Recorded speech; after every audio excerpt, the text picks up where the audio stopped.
আসসালামু আলাইকুম ওয়া রাহমাতুল্লাহি ওয়া বারাকাতুহু। আজকে আমি তোমাদের সামনে দুটো বিষয় নিয়ে কথা বলবো। সেটা হচ্ছে বীজগণিত রাশির গুণ ও ভাগ অধ্যায়ের মধ্যে থেকে চিহ্নযুক্ত রাশির গুণ, আর দ্বিতীয়ত হচ্ছে একপদীয় রাশিকে একপদী রাশি দ্বারা গুণ। এই দুইটা বিষয় নিয়ে আলোচনা করবে। চিহ্নযুক্ত রাশির গুণ বলতে তোমরা কি বোঝো? চিহ্নযুক্ত রাশি বলতে তোমরা কি বোঝো সেটা আমি আগে আসছি। যেমন ধরো এখানে কি আছে, 2, এখানে 2 আছে, এটা প্লাস, এটা হচ্ছে কি মাইনাস। দেখো এই সংখ্যাটা কিসের বলো তো? প্লাস। এটা আবার কি চিহ্ন? তাহলে ব্র্যাকেটের ভিতরে আছে কি চিহ্ন? মাইনাস। তাহলে ব্র্যাকেটের ভিতরে আর ব্র্যাকেটের বাহিরের চিহ্নগুলো পরিবর্তন করতে হবে তোমাদের। কি করতে হবে? ব্র্যাকেটের ভিতর এবং বাহিরের চিহ্নগুলো পরিবর্তন করতে হবে। তোমাদেরকে আমি একটা কথা বলি, সেটা যদি তোমরা মনে রাখো, কখনো এই চিহ্ন কখনো ভুল হবে না। সবসময় মনে রাখবা, ব্র্যাকেটের বাহিরে যখন তোমাদের যোগ চিহ্ন থাকবে, ব্র্যাকেটের ভিতরের চিহ্নের কোনো পরিবর্তন হবে না। আর যখন ব্র্যাকেটের বাহিরে বিয়োগ চিহ্ন থাকবে, তখন ভিতরের চিহ্নগুলো সম্পূর্ণ বিপরীত হয়ে যাবে। যদি এই কথা মনে রাখো, তাহলে অন্ততপক্ষে বীজগণিতে আর চিহ্নের ভুল হবে না। ওই ক্ষেত্রে আরেকটা কথা বলতেছি তোমাদেরকে, মনে রাখো তোমরা, এই প্লাসে প্লাসে প্লাস, প্লাসে মাইনাসে মাইনাস, মাইনাসে প্লাসে মাইনাস, মাইনাসে মাইনাসে প্লাস। যদি তোমরা এই চারটা মনে রাখো বা মনে রাখতে পারো, ইহ জীবনে আর কখনো তোমাদের বীজগণিত অন্ততপক্ষে প্রক্রিয়া চিহ্ন ভুল হবে না তোমাদের, যদি এই চারটা মনে রাখতে পারো। আমি আবারও বলতেছি, প্লাস প্লাসে কি হয়? প্লাস। প্লাস মাইনাসে মাইনাস, মাইনাসে প্লাসে মাইনাসে মাইনাসে প্লাস। আমি কি বুঝাতে পারছি? তাহলে এই চার যদি মনে রাখো, তাহলে অন্ততপক্ষে কোনোদিন আর কি ভুল হবে না, বীজগণিতের প্লাস মাইনাস আর কখনো ভুল হবে না, প্রক্রিয়া প্রতীক ভুল হবে না। তাহলে এই সূত্র ধরে যদি আমরা এটা করতে চাই, তাহলে দেখো এখানে 2 প্লাস মাইনাসে কি হবে বলো তো স্যার? মাইনাস। প্লাস মাইনাসে মাইনাস, প্লাস মাইনাস যদি মাইনাস হয় তাহলে 2, তো এখন কি হবে বলো তো?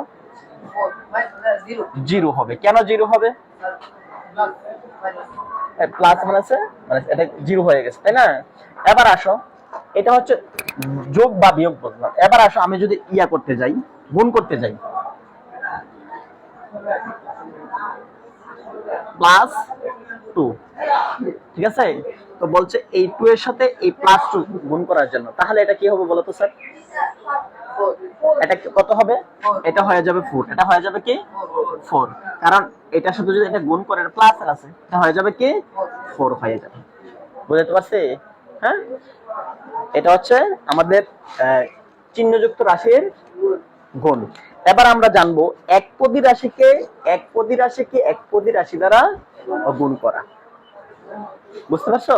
তার মধ্যে আমি এটার আলোকে আরেকটা কথা বলতে ভুলে গেছি, সেটা হচ্ছে যে সবসময় মনে রাখবা, একই চিহ্নযুক্ত দুটি রাশি যদি গুণ করো, একই চিহ্নযুক্ত দুটি রাশি গুণ করলে গুণফল কি হবে? যোগ হবে। একই চিহ্নযুক্ত, এই যে ধরো এটা হচ্ছে 4, এটা হচ্ছে 4, এই 4টা কিসের বলতো? প্লাসের। এই 4টা কিসের বলতো? প্লাসের। দুইটা সংখ্যা কিসের? প্লাসের। তো একই চিহ্নযুক্ত, তাই না? একই চিহ্নযুক্ত, আমি বলছি যে একই চিহ্নযুক্ত দুটি রাশি বা দুটি সংখ্যা যদি গুণ করো, তাহলে কি চিহ্ন হবে? প্লাস চিহ্ন হবে। তাহলে দেখো 4 4 কত? 16। এটা কিসের হইলো বলতো? প্লাসের। কিসের? প্লাসের। আবার বিপরীত চিহ্নযুক্ত দুটি সংখ্যা যদি তুমি গুণ করো, বা দুটি বিপরীত চিহ্নযুক্ত রাশি যদি গুণ করো, তাহলে কিসের হবে? মাইনাসের হবে। যেমন ধরো এটাই দেখাচ্ছি আমি তোমাদেরকে, -4 ইনটু +4 গুণ করলে কি হবে বলতো? -16। বুঝতে পারছো? এই কথাটাও মনে রাখবা, যা তোমাদের বইয়ে আছে। দুইটা কথা আছে, সেটা হচ্ছে 72 পৃষ্ঠার মধ্যে। দেখো নিচের দিকে লক্ষ্য করে দিয়ে দুইটা পয়েন্ট দিয়ে তারা দুইটা কথা বলছে যে একই চিহ্নিত দুটি রাশির গুণফল যোগ চিহ্ন হয়, এবং বিপরীত চিহ্নিত দুটি রাশির গুণফল বিয়োগ চিহ্ন হয়। দেখো আছে তোমাদের বইয়ে আছে কথাটা, আমি বানিয়ে বলিনি, তোমাদের বই থেকেই বলছি কথাটা, ঠিক আছে? আচ্ছা, তারপরে এবার আলোচনা করব আমরা একপদী রাশিকে একপদী রাশি দ্বারা গুণ। যেমন ধরো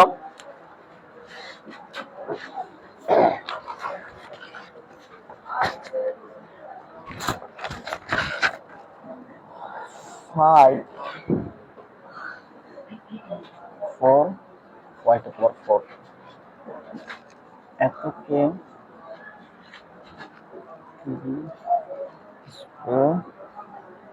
y cube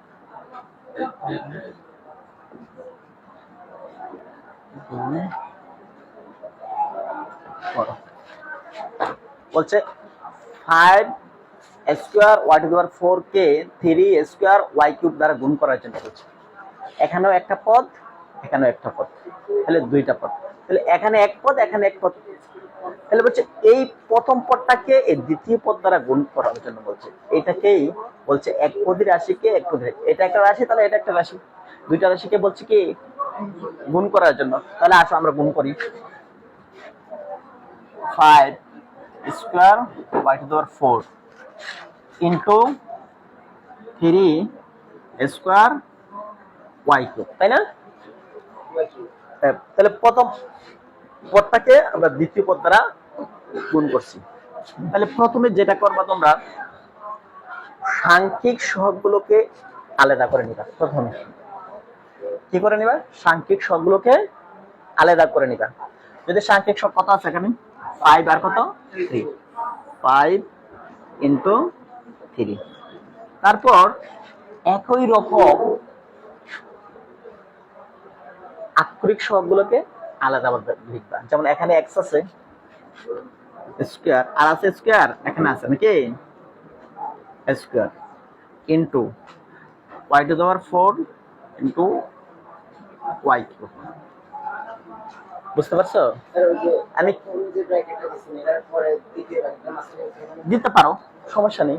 তাহলে তুমি আমি প্রথমে কি করলাম, আমরা সাংখ্যিক সহগগুলোকে আলাদা গুণ করলাম, তারপরে অক্ষর মানে আক্ষরিক সহগগুলোকে আলাদা গুণ করে নিলাম, মানে একই রকম গুলোকে আমরা একসাথে করে নিলাম। এবার 3 5 কত 15, এই দুইটা এক্স এর থেকে একটা না, মানে বৃত্তি, এটা তো বৃত্তি তাই না? ওই যে সূচকের, এবার সূচক বিধিতে চলে যাও। x এর কত হবে বলো তো 4, আর এটা কত হবে y to the power 7, তাই না? এটা হচ্ছে অ্যানসার, এটা অ্যানসার। এটা আমি তোমাদেরকে একটা নিয়ম দেখালাম, আর একটা বিকল্প নিয়মকে দেখাবো। এটা পাওয়ার কত 4, এখানে এটার পাওয়ার কত 3। এটা তো সূচকের নিয়ম অনুসারে, সূচকের নিয়ম অনুসারে গুণ থাকলে কি হয় যোগ হয়, আর যদি যোগ থাকে গুণ হয়, ভাগ থাকলে বিয়োগ হয়, বিয়োগ থাকলে ভাগ হয়। তো এখানে আমাদের গুণ আছে, তো আমরা পাওয়ার গুলো যোগ করে দিলাম। বুঝতে পারছো তোমরা?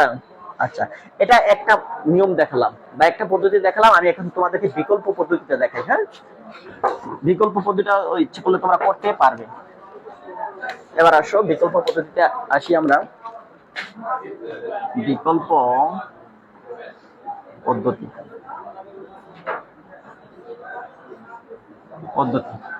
বিকল্প পদ্ধতি কি করবা জানো তোমরা?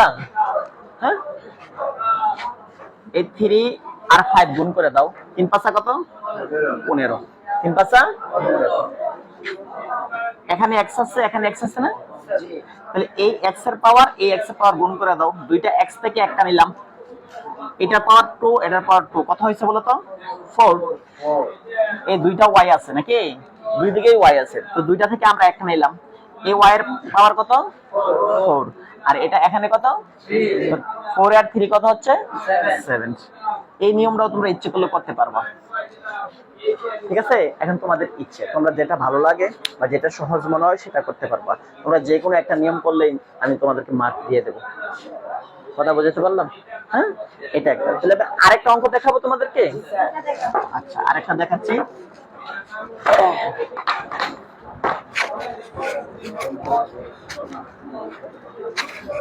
এবার এবার যদি আমি দেখাচ্ছি তোমাদেরকে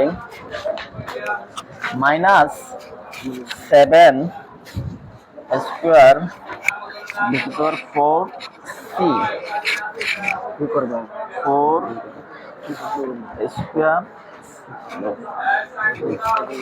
দেখো এখানে প্রথম রাশিতে কি আছে মাইনাস 7 স্কোয়ার বিয়োগ 4c, এতকে 4 square c cube D দ্বারা গুণ করার জন্য বলছে, তাই না? গুণ করতে বলছে।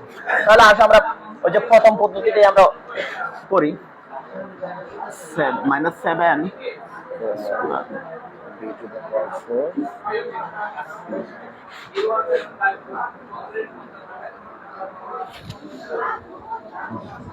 তাহলে প্রথমে আমরা কি করব, সাংখ্যিক সবগুলোকে আলাদা গুণ করব, তাই না? তো মাইনাস 7 ইনটু কত 4 ইনটু তারপরে স্কয়ার ইনটু এখানে স্কয়ার, এটাকে আলাদা করে দিলাম। তারপরে বি এর পালা, তাই না? বি টু পাওয়ার 4,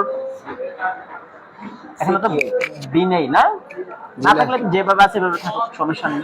তারপরে সি এর পালা, তাই তো? C cube c into c cube. তারপরে কার পালা? ডি এর পালা। তাহলে এখানে একটা বিষয় খেয়াল করো, একটু আগে আমরা যে কথাটা বলছিলাম যে চিহ্নযুক্ত রাশির গুণ, সেটা আসছে এখন। জি স্যার। একটা মাইনাসের একটা প্লাসের, জি স্যার। বিপরীত একটা আছে প্লাসের একটা মাইনাসের, বিপরীত চিহ্ন না? তাহলে আমরা জানি যে বিপরীত চিহ্নযুক্ত দুটি রাশি গুণ করলে কি হয়?